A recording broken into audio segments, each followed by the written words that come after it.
बिस्मिल्लाहिर्रहमानिर्रहीम। नाज़रीन अस्सलाम वालेकुम, मैं हूँ इमरान वसीम। नाज़रीन, पावरफुल नोटिफिकेशन तो हुकूमत की जानिब से जारी कर दिया गया है। रात गए जो सदर पाकिस्तान आसिफ अली ज़रदारी ने वज़ीर आज़म शहबाज शरीफ की एडवाइस पर आसिम मुनीर साहब की जो बतौर आर्मी चीफ़ और बतौर चीफ़ ऑफ डिफेंस फोर्सेस के अहदे पर जो तैनाती की है, आज सुबह 5 दिसंबर को वज़ारत दिफ़ा की जानिब से बाज़ाब्ता तौर पर इस पहली और तारीख़ी तैनाती का जो नोटिफिकेशन है वो नोटिफिकेशन भी जारी कर दिया गया है। लेकिन आज ये जो नोटिफिकेशन है, जिसे ताकतवर और पावरफुल नोटिफिकेशन कहा जा रहा है, इस नोटिफिकेशन के इजरा के साथ आइंदा आने वाले दिनों में बड़े सरप्राइजेज़ आने का इम्कान है। वो सरप्राइजेज़ क्या हैं और क्यों मैंने थंबनेल पे लिखा कि नोटिफिकेशन का इजरा होना ये अभी आधी पिक्चर है, आधी फ़िल्म अभी बाकी है। वो आधी पिक्चर क्या है, आधी फ़िल्म क्या है, उसकी डिटेल आपके साथ हम शेयर करेंगे।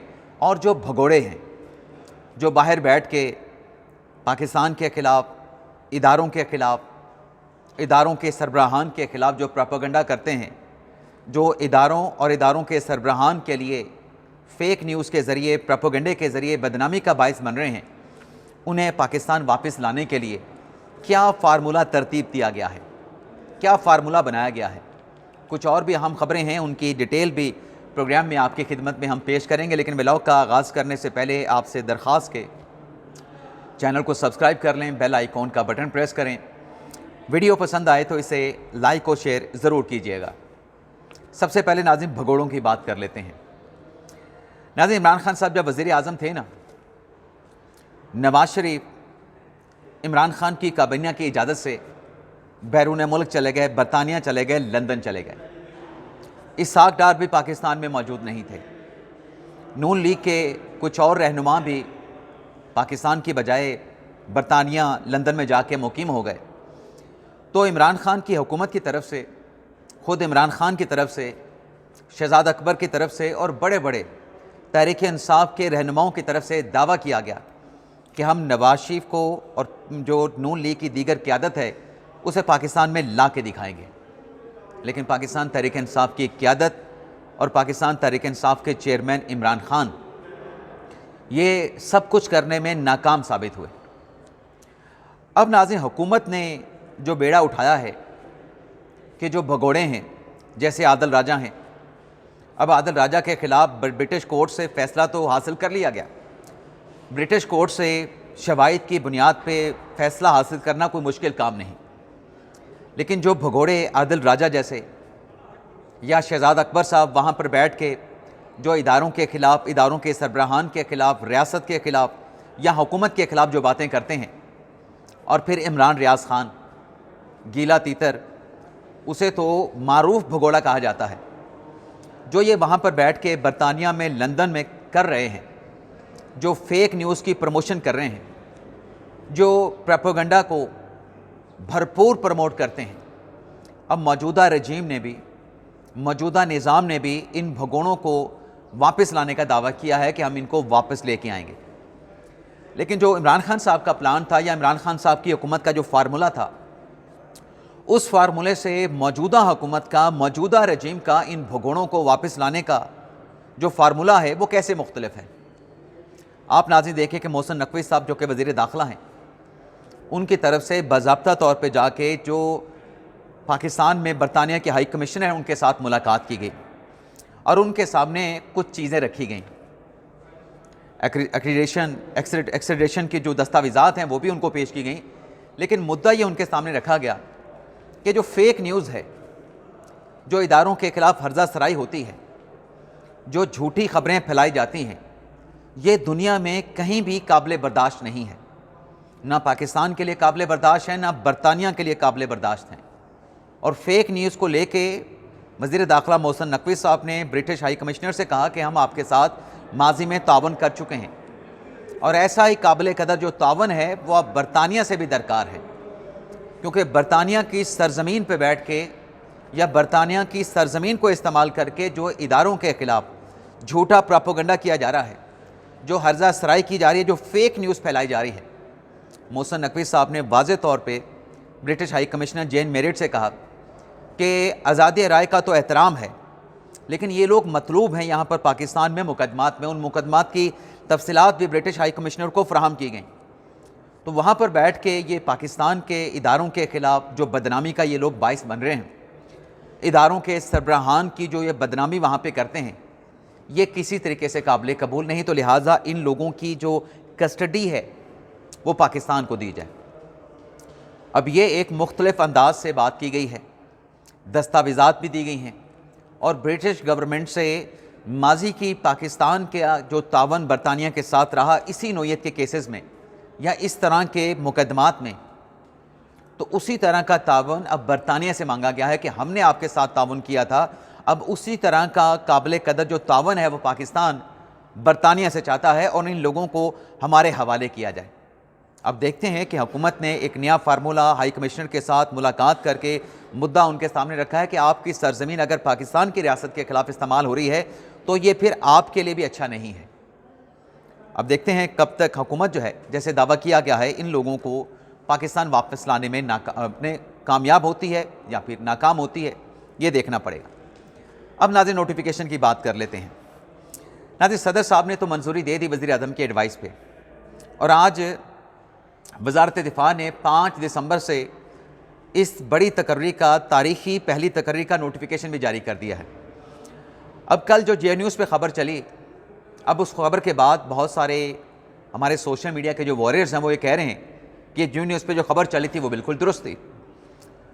अब फ़र्क क्या था भाई, घंटे 2 घंटे के बाद वो खबर दुरुस्त साबित हुई, उससे ये नहीं कहा जा सकता कि जो जियो न्यूज़ पे पहले खबर चली थी वो खबर दुरुस्त थी। जो नोटिफिकेशन जियो न्यूज़ ने चलाया, जिस पर जियो न्यूज़ ने माफ़ी भी मांगी, उस पर सदर के और वज़ीर आज़म के सिग्नेचर थे। नोटिफिकेशन पे कभी वज़ीर आज़म और सदर के सिग्नेचर नहीं होते। नोटिफिकेशन हमेशा मुतलका वजारत करती है, जैसे आज वजारत दिफा ने जारी किया है, और उस नोटिफिकेशन पे जो मुतलका वजारत जारी करती है उस वजारत का जो कम्पिटेंट ऑफिसर होता है जिसने वो नोटिफिकेशन जारी करना होता है, उसका नाम और उसके सिग्नेचर होते हैं। ऐसे नोटिफिकेशन पर सदर या वज़ीर आज़म के सिग्नेचर नहीं होते। जो ये कह रहे हैं ना कि जियो न्यूज़ ने ठीक खबर चलाई थी लेकिन उसको टेलीफोन कॉल करके ये खबर चलाने से रोक दिया गया, इस नाज़रीन दलील में, इस लॉजिक में जवाज़ नहीं है, इसमें सब्सटेंस नहीं है, क्योंकि नोटिफिकेशन का मवाजना आप खुद कर सकते हैं। जियो न्यूज़ ने वो फेक जो है वो नोटिफिकेशन चलाया था। लेकिन अब नाज़रीन जो कहा जा रहा है कि चूँकि आज 5 दिसंबर से नोटिफिकेशन हुआ है तो ये तैनाती आज से अफेक्टिव हो गई है, यानी 4 दिसंबर 2030 तक ये तैनाती है। लेकिन इसमें एक नाज़रीन सरप्राइज़ भी है। जैसे संधू साहब का नोटिफिकेशन किया गया कि 2 साल एयर चीफ जो है उनको एक्सटेंशन दी है हुकूमत ने, और वो नोटिफिकेशन इफेक्टिव होगा मार्च 2026 से, जब उनकी 5 साल की मियाद मुकम्मल होगी। लेकिन यहाँ पे एक और बात भी सामने आई है। नसरुल्लाह मलिक साहब हैं, सीनियर सहाफ़ी हैं, तजियाकार हैं, एंकर हैं, उनकी तरफ से एक ट्वीट किया गया जिसमें मुख्तसर सिर्फ इतना सा लिखा गया कि मार्च 2031। क्या ये जो नोटिफिकेशन है जिसे हम ये कह रहे हैं कि ये आज से इफेक्टिव होगा, क्या कहीं ऐसा तो नहीं कि इसे मार्च 2026 से इफेक्टिव किया गया हो? ज़राए तो बताते हैं कि नहीं, आज से इफेक्टिव है, लेकिन नसरुल्लाह मलिक साहब का जो ट्वीट है वो बताता है कि तैनाती जो है वो मार्च 2031 तक जाएगी। लेकिन नसरुल्लाह मलिक साहब की अगर बात को एक लम्हे के लिए साइड पे भी रख दें, जो हुकूमत बात कर रही है, जो कुछ और सहाफ़ी बता रहे हैं कि ये तैनाती 5 साल के लिए है, ये तैनाती 5 साल के लिए, उसमें अभी एक्सटेंशन बाकी है। यानी दोबारा आर्मी चीफ़ की जो मियाद है, यानी आर्मी चीफ़ और chief of command, chief of defence forces का जो ओहदा है, ये जो 5 साल की तैनाती हुई है, ये अगले 5 साल के लिए इसकी भी तैनाती भी हो सकती है। आर्मी चीफ़ की रिटायरमेंट की कोई एज, कोई उम्र नहीं है। ये राना सनाउल्लाह साहब ने भी कहा और ये सीनियर सहाफ़ी आमर इलियास राना साहब भी बता रहे हैं। लेकिन नाज़रीन, आज के इस नोटिफिकेशन के बाद जो और सरप्राइजेज़ आने हैं, एक्सटेंशन तो चलें 2030-2031 में जाके होगी, दिसंबर 2030 में हो या मार्च 2031 में हो, लेकिन जो सरप्राइज़ आने वाले हैं, अब ये जो ओहदा बना है चीफ़ ऑफ डिफेंस फोर्सेस का, इसके नोटिफिकेशन के इजरा के साथ जो चौथी फोर्स अफवाज पाकिस्तान में बनने जा रही है, command of national strategic force, अब इसका जो सरबराह लगना है, जिसे commander of national strategic force command कहा गया है, इसका सरबरा अब जो आर्मी चीफ़ हैं, जो चीफ़ ऑफ डिफेंस फोर्सेस हैं, वो वज़ीर आज़म के साथ मुशावरत करेंगे और वज़ीर आज़म आसिम मुनीर साहब के साथ मुशावरत करके 4 स्टार जनरल की commander of national strategic command के लिए उसके सरबराह की तैनाती करेंगे। तो ये भी एक बड़ी तैनाती, एक बड़ा सरप्राइज़ जो है वो आइंदा आने वाले दिनों में मिलने जा रहा है। लेकिन इस सरप्राइज़ के अंदर भी एक सरप्राइज़ है कि इस ओहदे पे लगाया किसको जाएगा। ये कुरा जो है, इस फोर्स का जो सरबराह बनेगा, तो उसमें अहमद मंसूर साहब हैं, हमारे दोस्त हैं, एक्सप्रेस में हमने इकट्ठे काम किया है।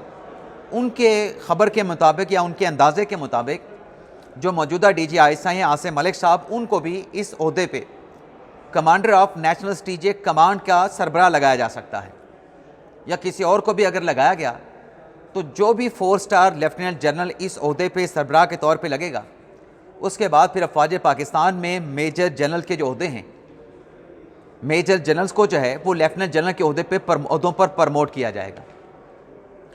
और इसके साथ साथ नाज़रीन, एक और सरप्राइज़ भी है दिसंबर में। 5 दिसंबर का ये नोटिफिकेशन, दिसंबर में दीगर तैनातियाँ, commander of national strategic command का सरबराह लगना।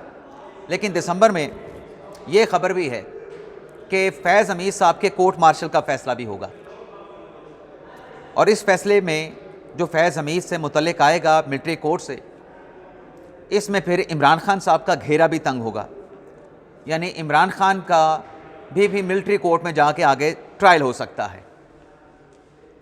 तो ये नाज़रीन कुछ सरप्राइजेज़ हैं जो आइंदा आने वाले दिनों में देखने को मिलेंगे।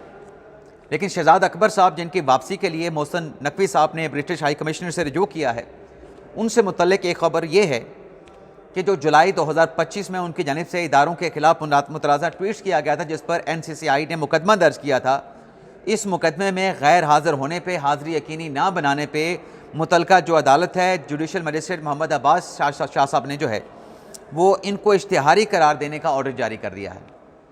यानी शहजाद अकबर साहब भी तहरीक इंसाफ के दीगर रहनुमाओं की तरह अब इश्तिहारी करार पाए हैं। वैसे तो Shahzad Akbar 190 million pound case में भी इश्तिहारी हैं, तो इश्तिहारी हो गए हैं। बाकी आज डिस्ट्रिक्ट कोर्ट में जो ईमान ज़ैनब मज़ारी और अली हादी चट्टा का जो केस है, उसमें अली हादी चट्टा पेश हुए, ईमान ज़ैनब मज़ारी पेश हुई। ईमान ज़ैनब मज़ारी ने कहा कि मुझे तो आप 7 साल की सज़ा सुना दें, मैं तो बखुशी इस सज़ा को एक्सेप्ट करूँगी। जज अफजल मंजूका साहब ने ईमान मज़ारी की इस बात का कोई जवाब नहीं दिया, बल्कि प्रोसिक्यूटर से कहा कि आप अपने हतमी दलाइल का आगाज़ करें। अब प्रोसिक्यूटर ने कहा कि 9:15 बजे रख लें, तो जज साहब ने कहा कि 9:15 बजे क्यों रखें। अली हादी चट्टा ने एतराज़ उठाया कि हम अपना सेक्शन 342 का जवाब खुद जमा करवाएंगे। 33 सफ़ात का वो जवाब उन्होंने जमा करा दिया और कहा जो स्टेट कौंसिल ने जमा करवाया है सेक्शन 342 का जवाब, वो हमारा नहीं है। अब उस पर उन्होंने दलाइल भी दिए हैं। अब अली हादी चट्टा साहब अदालत से ये कह रहे थे, जब मैं प्रोग्राम रिकॉर्ड कर रहा हूँ, कि आप हमारी दरख्वास्त का पहले फ़ैसला करें, सेक्शन 342 का हमारा जो जवाब है उससे मुतल्लिक आप फ़ैसला करें। जिस पे जज साहब ने कहा कि आपकी दरख्वास्त का भी फ़ैसला करूँगा, लेकिन अब प्रोसिक्यूटर को हतमी दलाइल देने दें। यानी अदालत का कहना है कि अब एक साथ इस सारे केस का जो है वो फ़ैसला सुनाया जाएगा। अब देखते हैं कि ये फ़ैसला, मैंने तो ये ब्लॉग जुमे से पहले रिकॉर्ड किया है, अब जो हादी चट्टा के ख़िलाफ़, ईमान मज़ारी के ख़िलाफ़ जो केस है, अब इसका फ़ैसला जुमे के बाद आता है या जुमे से कुछ देर पहले आ जाता है। जो भी डेवलपमेंट होगी उसकी डिटेल फिर नेक्स्ट वीडियो लॉग में आप नाज़रीन के साथ हम शेयर करेंगे। और 2:30 बजे आज एक बड़ी प्रेस कॉन्फ्रेंस भी है, प्रेस ब्रीफिंग भी है, जो कि लाइव होगी नेशनल मीडिया पे। और प्रेस कॉन्फ्रेंस करना है DGISPR जनाब लेफ्टिनेंट जनरल अहमद शरीफ साहब ने। अब ये किस मौजू पे प्रेस कॉन्फ्रेंस होगी, हम अंदाज़ा लगा सकते हैं कि जो इस वक्त सिक्योरिटी की सूरत हाल है, जो इंटेलिजेंस बेस्ड ऑपरेशन चल रहे हैं, उनमें जो अफवाज पाकिस्तान की जो कामयाबियाँ हैं, उनसे मुतल्लिक जो है वो ब्रीफ किया जाएगा। लेकिन डेफिनेटली जब ये प्रेस कॉन्फ्रेंस वो कर लेंगे, अपनी बात जब वो पैगाम दे देंगे, उसके बाद वहाँ पर मौजूद जो साफ़ी होंगे वो सवाल भी करेंगे। वो जो सवालात हैं वो अफवाज से मुतल्लिक भी होंगे। जो नया notification chief of defence forces का जारी हुआ है, जो आर्मी चीफ़ की आसिम मुनीर साहब की नई तैनाती हुई है, उस पर भी सवालात होंगे और सियासी सवालात भी होंगे। तो देखते हैं कि इस बड़ी प्रेस कॉन्फ्रेंस से आज क्या बड़ी ख़बर जो है वो जनरेट होती है, क्या बड़ी ख़बर सामने आती है। तो आपसे इजाज़त चाहते हैं। अल्लाह ताला हम सब का हामी नासिर हो। अपनी दुआ में याद रखिएगा। पाकिस्तान जिंदाबाद।